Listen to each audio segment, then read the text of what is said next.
Hello, my dear gardeners. This video is for those folks who think that they don't have enough space to grow produce on their small town property. Well, look at me. I have a typical property of 1/5 of an acre, so there is not enough space to grow a lot of produce. But I can't tell you enough how much satisfaction our family gets every year from just 4 raised beds. And I mean, these raised beds are small. You're going to see them in a minute. So 2 in the front and 2 in the back. With this video, I'm trying to persuade you that it is a great thing to start at least 1 raised bed on your property and get immense pleasure. So here's my story. I will tell you what we are growing in each bed, and I will weave my personal examples, how wonderful it is to grow stuff you love.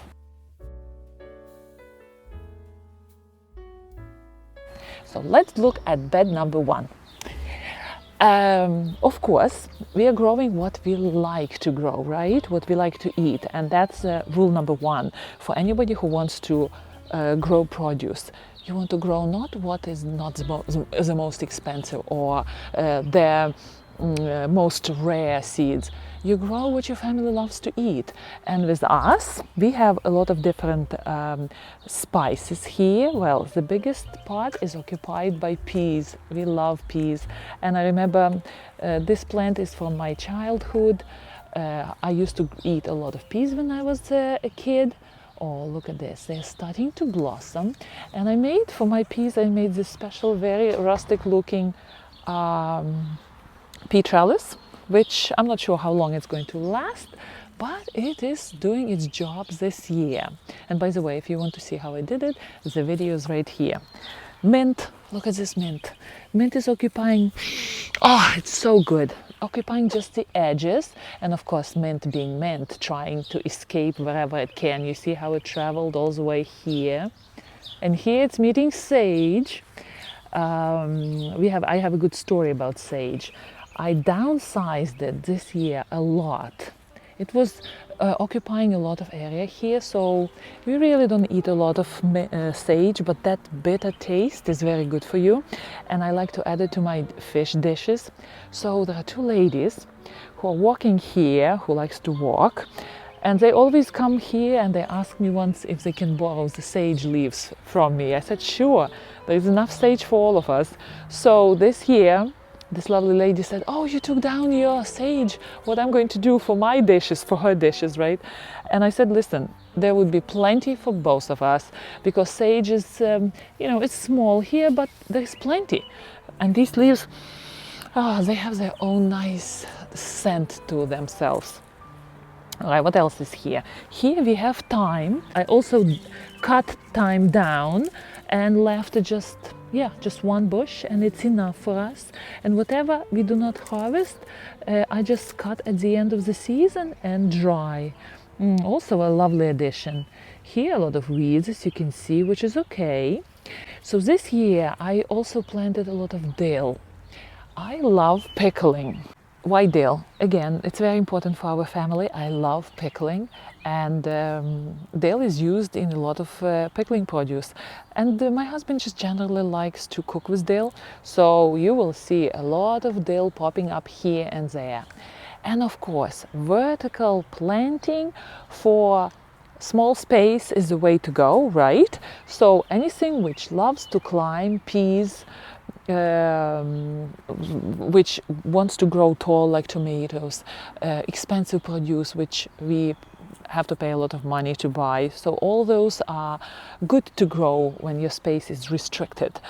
Meanwhile, if you plant 1 pumpkin or you will plant corn, you will get such a small amount of produce out of it, right? You will get just several corns and then 1 pumpkin is going to occupy the whole half of the garden and will create 1 beautiful big pumpkin for you. My husband loves cilantro. And look, this guy is enjoying all the cold weather we are having, because cilantro is a cold weather crop. So I planted it probably 1 month ago, so we are going to soon we are going to harvest it. And of course, lettuce. Listen, at the end of March, when we had this very cold weather, I planted all the seeds in, I put peas in, and I put lettuce in. And it raised with no problems, lived through the cold weather again. Lettuce is a cold weather crop which thrives in coolness of spring and coolness of the fall. So I'm doing a successive planting here. Every time I'm coming in to collect some lettuce for dinner, and I did it probably already 4 or 5 times. So every time when I would announce that that we have salad for dinner, I say to the family that we have our own homegrown lettuce. But I was ready to tell you something, and I kind of wandered myself around. Oh yes. So every time when I come to pick up lettuce, I just pick up all of them with roots, and I put extra seeds between them for the successive planting to appear again, and I will have lettuce for, next crops coming in. All right, here we have something which usually is not recommended to plant when you don't have space, but we love it. I remember when our kids were very little, we visited our folks in Ukraine, my family in Ukraine, and my family, they have big vegetable gardens. So they have the whole big field of potatoes. And I remember our kids would be fascinated with gardens, especially with carrots. So because of that memory, I planted, I think 4 or 5 potatoes here, so they are rising up here. But usually potatoes are not really good to save space or plant in tight spaces. Well, again, this is our family tradition, and I want to have that first potato harvest when all the family is together, and maybe our relatives will come and visit, and we will have that potato dinner, which is special, right? All right, so this is this vegetable bed. You see how much there is going on here? And almost every evening I'm running here to pick up lettuce, to pick up cilantro or thyme or sage or mint for tea. So when you think about growing a little bit of vegetables on your garden lot, think of all that satisfaction which you will have, not only of what you can produce. So here, next vegetable bed. This is a little bit poorly managed, because here we have blackberries, and they are big, wide-spreading. And I don't think that blackberries are good candidates to grow in raised beds, but hey, I am doing it. So blackberry is sharing space with second-year parsley, which is ready to produce seeds for us for next year. And we are still collecting plenty of beautiful greenery from them. And the good story here is that every single morning I'm coming here outside into the freshness of the morning, and I collect parsley for my husband's sandwich. Every day he's taking parsley sandwich to work. So basically lettuce, cheese and parsley between the bread, and he loves it, and I love it too, because all this is organic, grown by us, for us, we're enjoying it, and I have that satisfaction of coming into the garden in the middle of the morning. All right, what else we have here? We have black currants, 2 bushes, and they are delightful.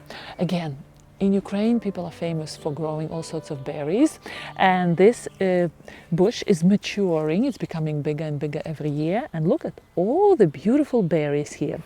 The good bonus is that birds are not interested in picking these berries. I was thinking I'm going to fight with them for them, but no. We are happy again. We are happy to eat the berries, no matter how small the portions are. The feel that it's from your garden makes it so much special, right? So you see how much produce we can grow as a family on these little vegetable beds. And how big are they? I would say they are 6 feet long and maybe 5 feet wide, so not much space at all. All right, let's go and look at the back of my garden where there are other two raised beds, and majority of them are occupied by strawberries, and I really took care after them. So this year we're expecting a beautiful harvest, which we are going to protect as best as we can from birds. So follow me to the back of our garden. And of course, I'm enjoying the new project here, which I just finished, which is making a huge world of a difference for the front of our house. By the way, here's a video how I did it.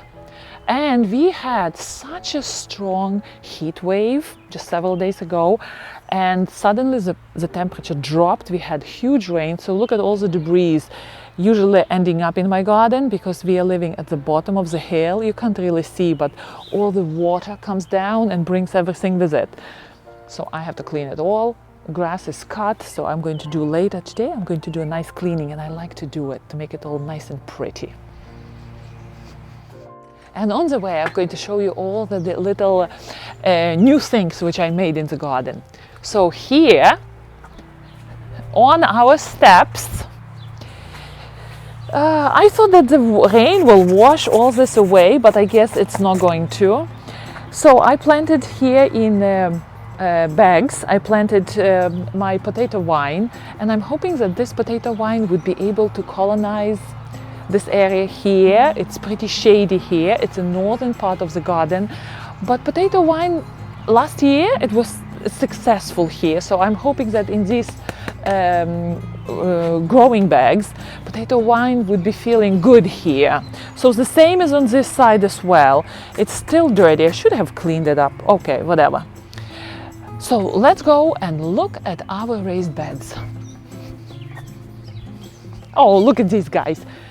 Ding dong. Aren't they cute? Look at them. Oh.